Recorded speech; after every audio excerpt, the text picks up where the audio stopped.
Hi, my name is Caroline Felicity Antone, and I'm the host of Native Talk. Welcome, and thank you for joining us today. Today we have a special guest, Hallie White, and she's from the Southwest Center for Law and Policy. Welcome. Thank you, Caroline. I'm very happy to be here. I'm excited. I've been waiting for this for a while. I'm excited to be here too. This is a really good forum to be able to reach people and tell people about the resources that are available for them, and also tell people that good things are coming to Indian country and things are on the upswing. Great. I wanted you to explain what Southwest Center for Law and Policy is. Sure. My name is Hallie White, and I'm an attorney. I'm willing to admit that, with the Southwest Center for Law and Policy. And we are downtown in Tucson, Arizona, close to the Tucson Police Department and the Mexican Consulate. We're a nonprofit 501c3 organization, and our primary funder is the United States Department of Justice Office on Violence Against Women in Washington, D.C. Eric Holder is the head guy over there. He just put in notice that he's going to be retiring and stepping down. Hopefully we get another person in that office who's going to be excellent for Indian country and going to be funding innovative programs. Our organization is the national legal training and technical assistance provider for all of the tribes in the United States that receive Office on Violence Against Women, United States Department of Justice money. And we do training for tribal communities, tribal governments, healthcare providers, social services providers, tribal law enforcement, tribal prosecutors, tribal courts, probation, parole officers, corrections officers, and communities on everything that is related to domestic and sexual violence in Indian country. So there's a high rate of domestic violence, a high rate of sexual violence, a high rate of stalking in Indian country. And that's the bad news, is that Native people in America suffer the highest rates of domestic and sexual violence and in stalking. But the good news is that there's funding available and there's great programs in Indian country that are reaching out into the community and teaching people about what it is to be a good human being, a good father, a good mother, a good partner, a good grandchild, what it means to be a good person, and treat other people with respect and start to address the violence in Indian country. It must be rewarding for you to be able to do all that. I know that you've been in this program for a long time, and what made you decide to get on to? Well, I'm a non-Indian, and my family is from Eastern Europe, from Belarus. My 3 children, Sippy, Nechama, and Shmuley, are citizens of the Citizen Potawatomi Nation, so their father is Native American. I have been working in Indian country for many, many years, since 1979, believe it or not. Right? I know that a lot of people out there weren't even born in 1979. But I've been doing this work for many, many years, and specifically on domestic and sexual violence in Indian country since 1998 or so. Wow. And there was some big legislation under the Clinton administration way, way, way back. The Violence Against Women Act really was a game changer in Indian country, and it allowed, did a setup for tribes to be able to have criminal jurisdiction over non-Indians who commit crimes in Indian country. For many, many years now, a non-Native person who came onto an Indian reservation, whether they went to Casino del Sol, or they went out to Desert Diamond, if they committed a crime on the reservation, the tribe had no jurisdiction over them.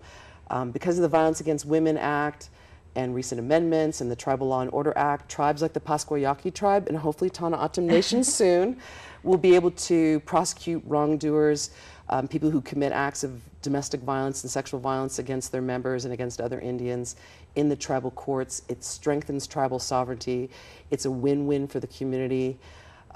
So we go around the country, and in Arizona, and then to all of the states that have tribes in them. Nice.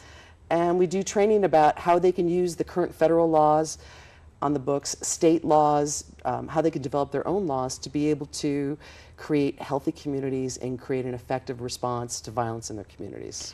And since you've been doing that, how have you seen a response from the tribal nations? If they're interested, not interested, are they open to it, not open to it?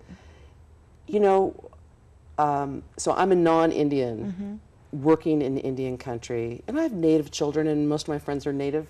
and I've been doing this work for a long time, it can be challenging as a non-native person to go into Indian country, even with 20, 30 years of experience and a track record, and talk about innovative things that other tribes are doing and to try to earn the tribe's trust, to be able to provide information for them and for them to see that you have clean hands and a clean heart, and that what you really want is for the next generation and the next 7 generations to be healthy and vibrant.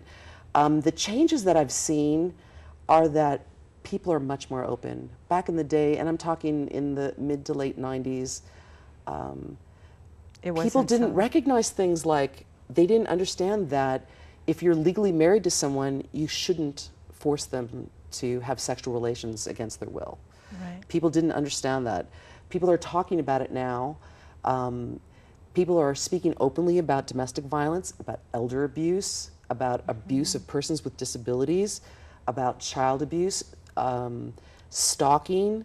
These are things that people hadn't been speaking about, and now I think because of funding and education and grant opportunities and training opportunities, that people now have an awareness of these issues, and they're developing their own tools in indigenous communities, not necessarily following dominant culture, but drawing upon their rich history and their culture to solve the problem of domestic and sexual violence and elder abuse in their communities, so that everyone is treated respectfully, everyone has equal rights to be able to have a healthy, beautiful life.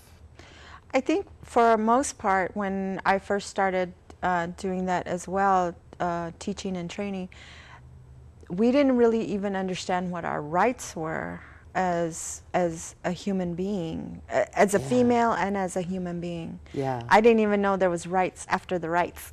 Yes.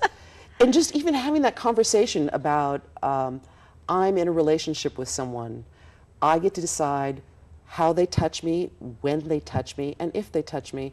And this is the kind of discussion that mothers and daughters and aunties and grandmothers and sisters, we should all be having these conversations with one another about what is a healthy relationship, what is healthy touch, who am I? All of us are here because we are created beings with the help of Creator and our mother and father. That's how we got here today. And how can we do that in a respectful way to one another and have those conversations, which, you know, boarding schools and children being removed from their homes, there's been a lot of disruption of that kind of transmission of knowledge. But the good thing is that today, those conversations are opening up. I think we're going to raise a stronger generation of the girls who are just coming up into teenagehood right now. Yeah, and I also believe that we have those conversations with our sons. Exactly. Because I know when we first started, it was always about the girls and the women and the women who have been abused, because it was mostly women. But we also know that there have been men who've also been abused. Absolutely. We need to have male allies. We need to have men who teach their sons and their nephews and their grandsons or their neighbor children what it means to be a man, and that being a man does not involve using power and control and violence over another person. Being a man involves treating yourself with respect and those around you with respect. I think that men have an obligation to address sexual and domestic violence. And then that can even be things like if you hear a sexist comment or someone catcalling or whistling at somebody, explaining that, you know, there's consequences. Those words and those actions harm that girl, that teenager, that young woman, that woman, and that we don't do this as men, and that's not how we respect our women. So I think that it's that recent development of having male allies, especially our male allies who are on tribal council, department heads, who come out strong, leaders, because change happens from the bottom up, around the kitchen table with us talking to one another, and change also happens when we have dynamic leaders who really believe that each member and citizen of their tribe has the right to be healthy, to be respected, and to grow up to be strong, and to keep that's how you keep your nation alive, is to build up strong generations. So I think it's a very excellent development that we're having men as allies in this movement. Yes, so how does one get a hold of you? Is it just for coalitions? Is it just for programs? What is the requirements? Okay, the Southwest Center for Law and Policy, I'll do a little self-promotion, is swclap.org.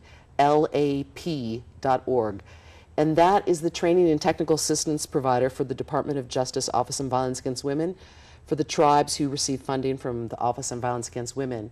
We also have another program, which is the National Indian Country Clearinghouse on Sexual Assault, NICCSA.org, NICSA.org, which is the largest repository of information on sexual violence against American Indian and Alaska Native women in the world.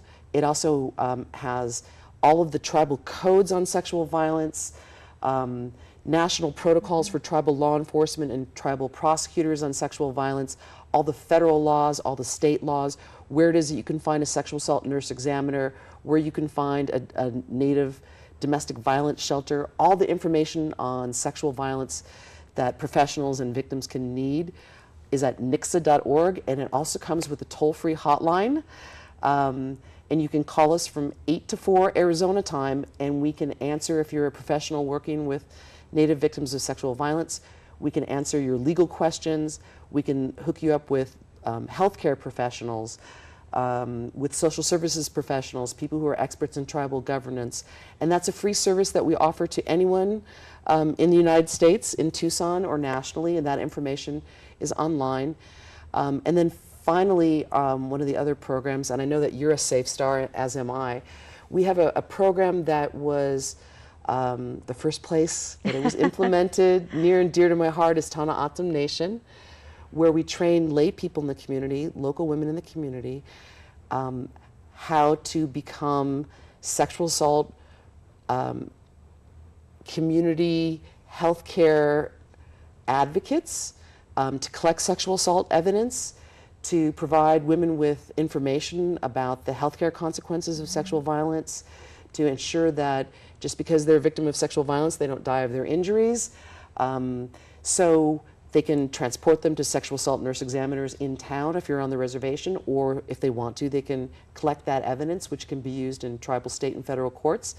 And I'm proud to say that Tana Atum Nation was the flagship training site for this, and that you all are doing spectacular on that. That program has also been instituted at Prairie Band Potawatomi in Kansas, and with the Eastern Shoshone and the Northern Arapaho, and we're going out to Kaw Nation in Oklahoma. So anyone who has interest in that program, feel free to contact us. Our local phone number is 520-623-8192. I'll repeat, 520-623-8192. And then finally, sorry, I'm bragging a little bit, but we do a lot of work down there. Well, no, that's Southwest Center for Law and Policy, we're tearing it up. We're doing great work down there. I've just been blessed, absolutely blessed with the people that I work with. We also have the National Tribal Trial College, where we train people who litigate in tribal courts, how to become better legal services providers, better prosecutors, to testify more effectively in tribal court. And we have a new program coming up in January with the University of Washington School of Law in Seattle, Washington. It's a 6-month program, 5 months online, 1 week in person, and at the end of that, you can be certified as a tribal court legal advocate. And it's co-sponsored by the United States Department of Justice. You can take that certificate. The course is free, and it gives you the skill set to be able to litigate in almost any tribal court in the nation. And I am taking that course. Yes, absolutely. We encourage people who are interested in providing legal support, especially for victims of domestic and sexual violence, to contact us about taking this course. We're going to train you how to litigate protection orders, so that a victim of domestic violence who needs to gain safety from their abuser will be able to go into tribal court and be able to get a protection order to help her and her children remain safe. How to do divorce and child custody for victims of intimate partner sexual violence that might have a child in common. That's one of the huge barriers for Native women leaving their abusers, is they have children in common. Yes. And the abuser often threatens to take the children. If you leave, you're never going to see your children again. So we'll teach you the skill set about how to get divorce and child custody, child support, safe visitation for the children, so that you can serve the women in your community as an attorney in your tribal court, as a legal representative in your tribal court, and get justice for these women. A lot of the women that I've seen or heard have had a child with someone who's not the same tribe but in another reservation. Yes. Have you dealt with that? Yes. So there's a law, and it's a federal law. It's called full faith and credit for protection orders. Sometimes, if a woman is a victim of domestic violence, she can go into her tribal court or her state court, and she can get a protection order that contains emergency child custody, saying this violence happened, I need to keep the children safe. Later on, we're going to litigate and we're going to go to court and fight over who gets custody of the children, but right now, unfortunately, one of the things that we've seen despite this federal law is that you can get a court order, say from Tana Atam Nation, and then maybe the abuser could theoretically flee with the children to another Indian reservation where he's from. Maybe the children are eligible for enrollment in both tribes. And then he'll hometown it, get his own protection order, get his own custody order. And it's very, very difficult to try to get children who've been kidnapped from one reservation and brought onto another reservation to try to get them back. There's federal laws that are available. They're not as enforced as much as I'd like to see them enforced. But this is all part of the growth, I think, in Indian country is the realization that keeping the citizens of their tribe safe is paramount and important, and working across jurisdictions. So working with City of Tucson or Pima County or the state of Arizona or tribes working with each other so they have some kind of legal mechanism to get children back, right? So hiding out on a reservation, it's like that loophole is starting to close. There are laws in place that can be accessed, but unfortunately, Yes. They're rarely used. Yes, and that's not even including the state laws. Right, right. It can be very, very challenging, and that's one of the reasons. So I'm non-native, and and so that can be challenging just to talk to Native people and sovereign nations and say, my observation over the past 20 or 30 years is that if you talk to your neighboring tribes and you have mechanisms where you can get maybe children back who've been kidnapped, or even if somebody has taken a pickup truck from one reservation, taken your brother's pickup truck and driven it back to another reservation, how are you going to get that back? We don't want people to have to resort to self-help, like kidnapping back their own children or stealing back their own vehicles. So some kind of way to talk to your neighbors and say, we know that problems are going to come up. What should we do? Do our judges talk to one another? Do our law enforcement officers speak to one another? Our attorneys general? What kind of mechanisms are we going to use so that we can respect each other as sovereigns and respect the rule of law and work collaboratively? Because one day it might be Tana Atam Nation who needs to ask another tribe to please return a child, and then the next day it could be flipped on them. Right. So it's really just respect and communication. Right. So from the time that you started till now, you've seen huge changes. Huge changes. Enormous changes. The amount of funding that's available. So those people who are watching who are either residing on tribal lands or urbans or live in rural communities near tribes, there's funding available for programming from the United States federal government, from private foundations have funding to address domestic and sexual violence. The state of Arizona has funding for tribal programs to address sexual and domestic violence. There's also national programs that will come in and do training for free. So besides our organization, there are many other purely Native organizations. So most of the people who work at the Southwest Center for Law and Policy are Native, but I'm the director. It's the way it shook out, you know? Yeah. I'm the director. But there's other organizations that are predominantly Native that you can access with toll-free numbers that we're happy to link people with. Non-Native training that can be brought into Pima County to train law enforcement, to train tribes to work with one another, and the state to work with one another, and Border Patrol to work with the tribes. Yes. So there's a lot of free resources. We're happy to link anyone up with. And you from have Pima all County. those on your website, right? We have a lot of information on our website, and we also you say have that- a toll-free number. Can you say your information again? Yes, it's www.swclap,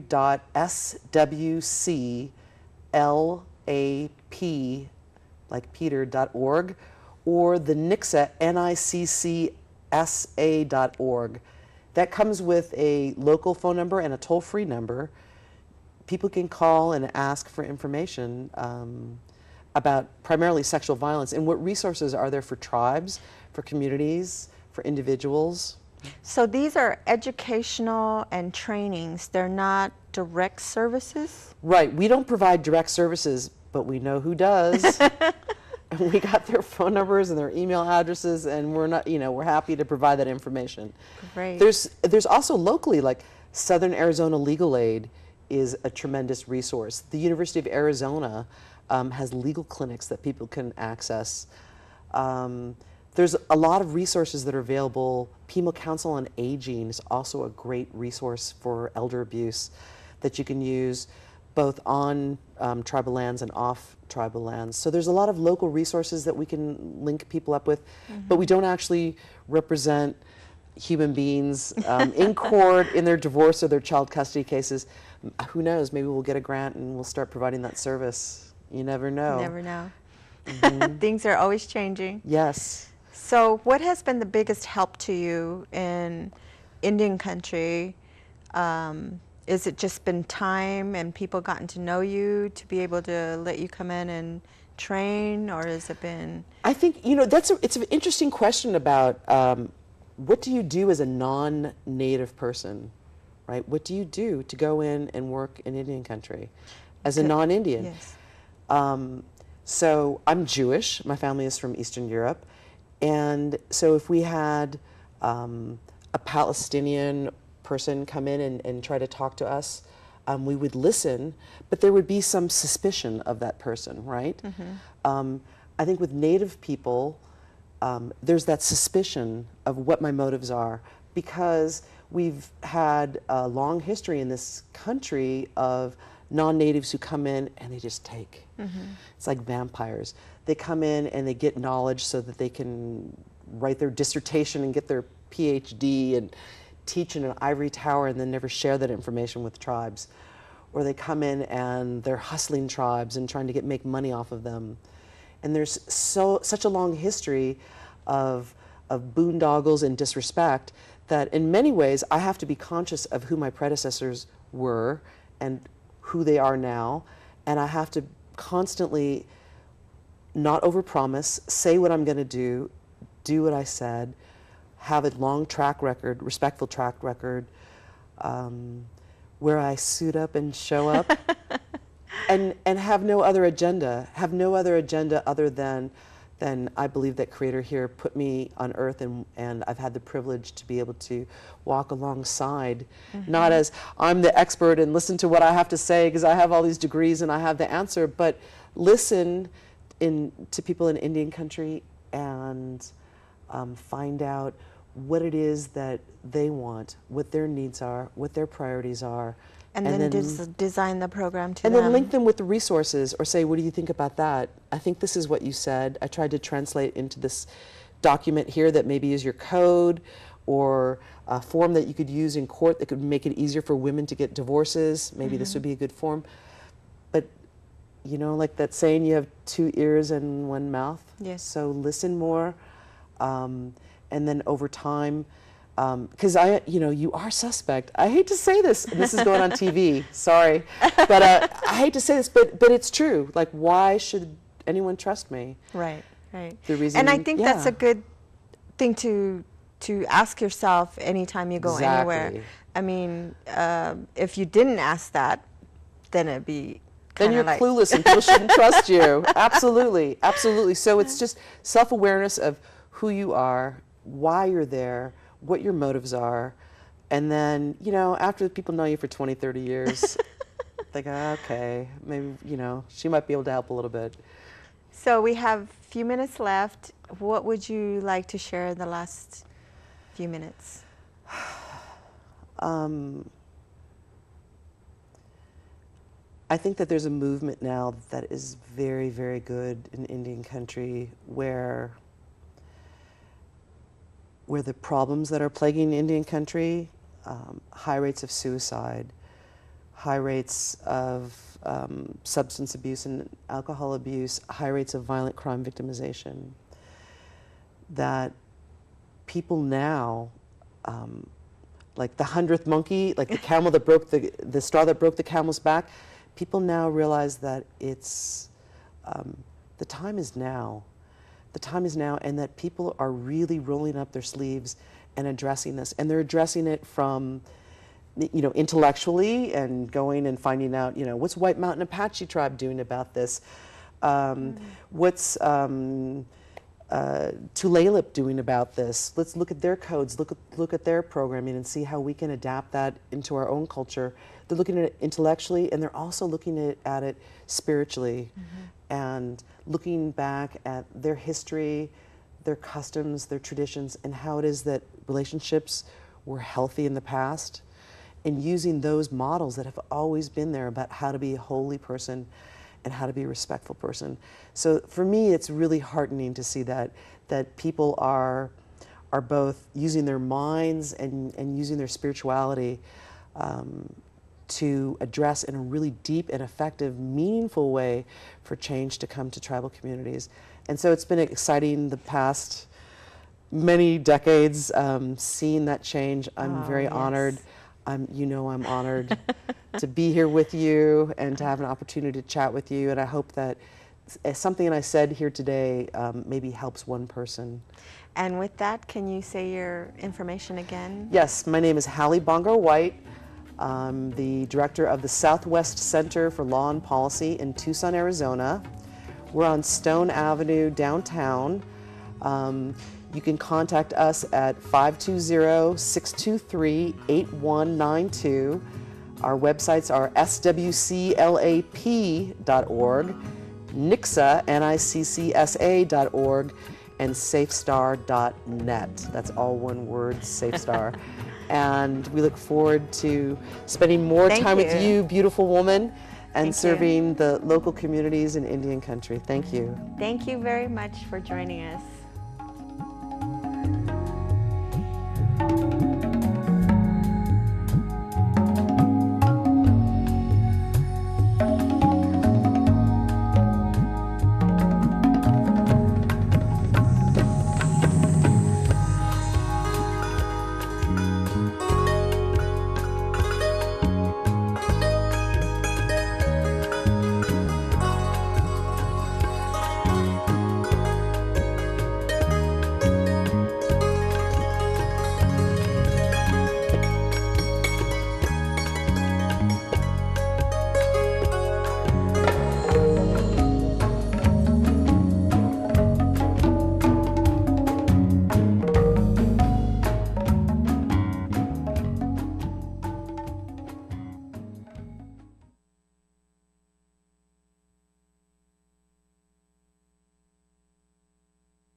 Hi, my name is Caroline Felicity Antone, and I'm the host of Native Talk.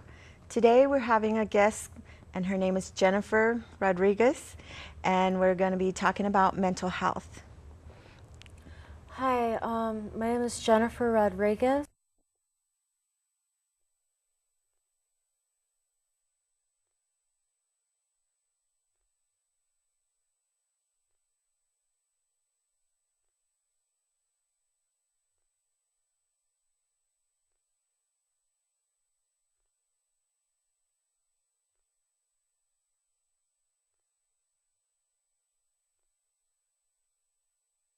That they offer in Tucson, but in Sierra Vista, since it's so small, we only offer one.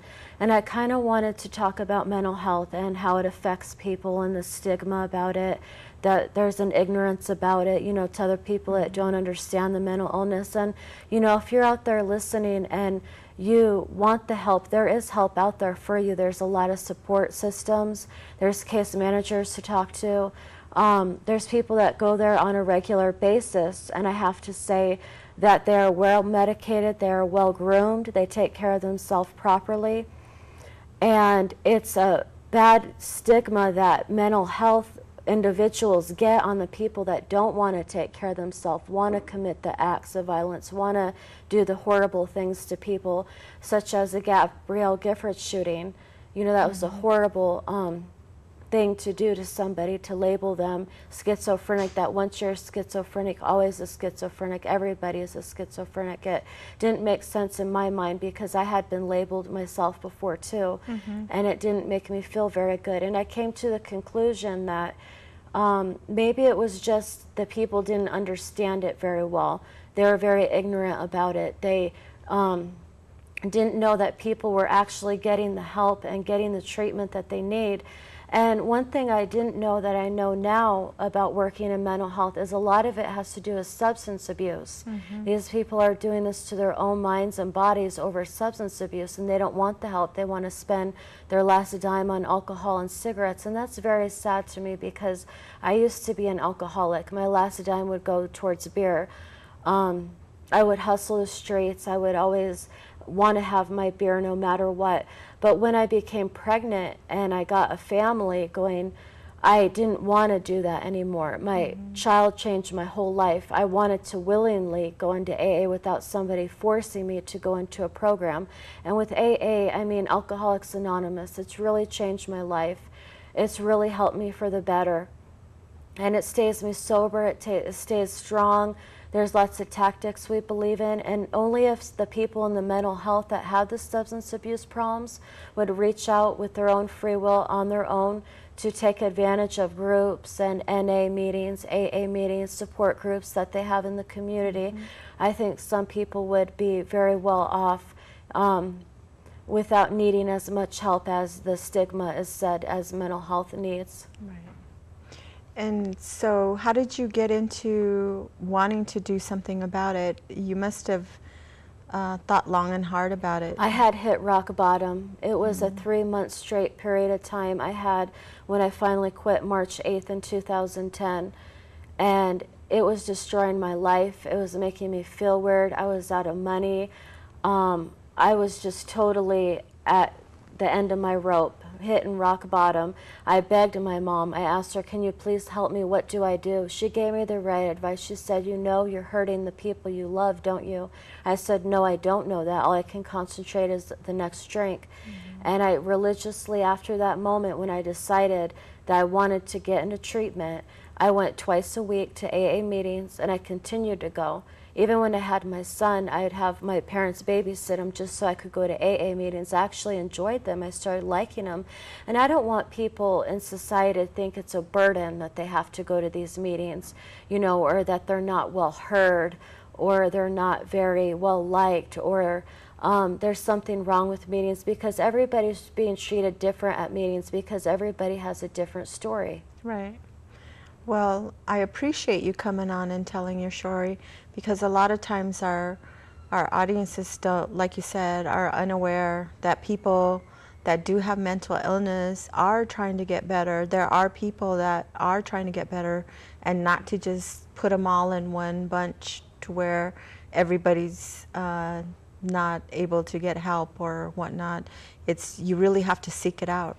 And I have seen things undercover that probably some people haven't seen unless they've actually worked in a mental health facility, where I believe people are diagnosed wrong.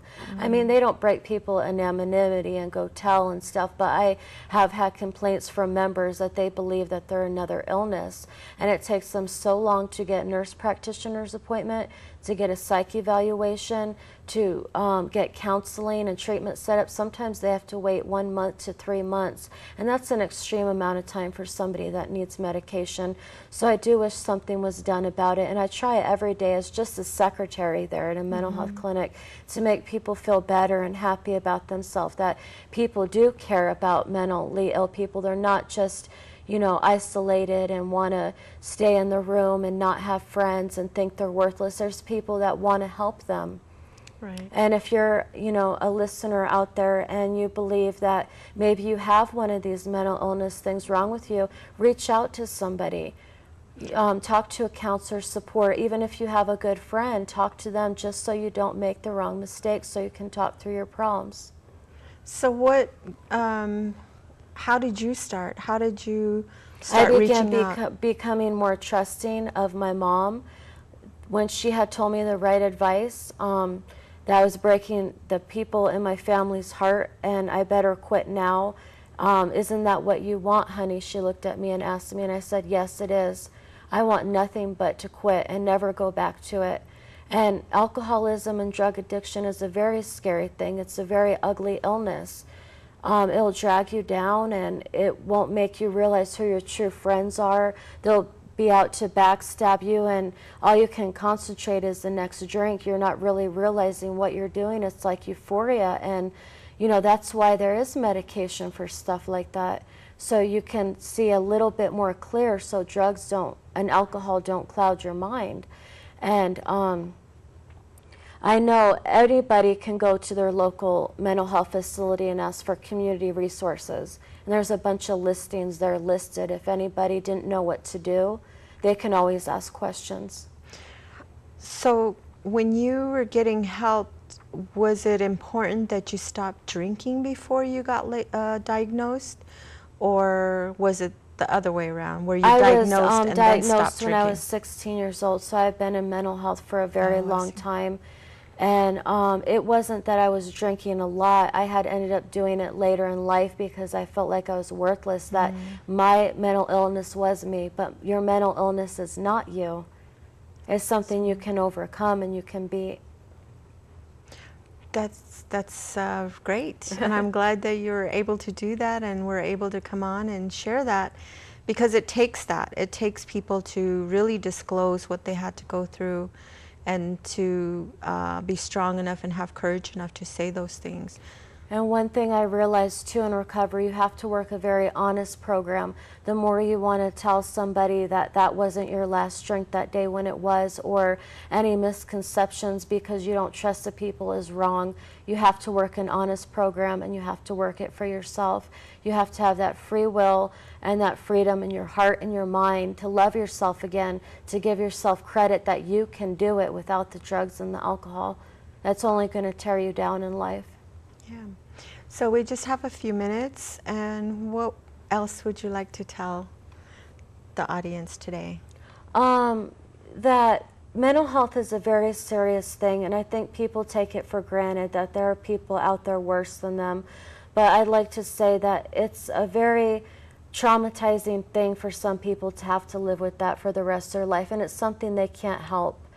And because of situations and circumstances in their life that had led them to mental illness, yeah, I believe some of it is preventable, but some of it's not. But we don't have to put the stigma and the statistic on people that are like that. It's not right, and it hurts my poor feelings, especially dealing with mental health every day when people talk badly about them, and it does hurt them from the bottom of their heart. So, if there was some type of committee to make a stance against something like that, I'd definitely do it. Wow. Well, thank you. Thank you for sharing your story. Thank you for coming on and talking about mental health. And you're right, a lot of people don't want to talk about it. It's kind of a secret, and maybe it's because they just don't understand it. So thank you for being on here. You're welcome. And thank you for sharing with us. All right. Thank you, and hope to join us next time on Native Talk.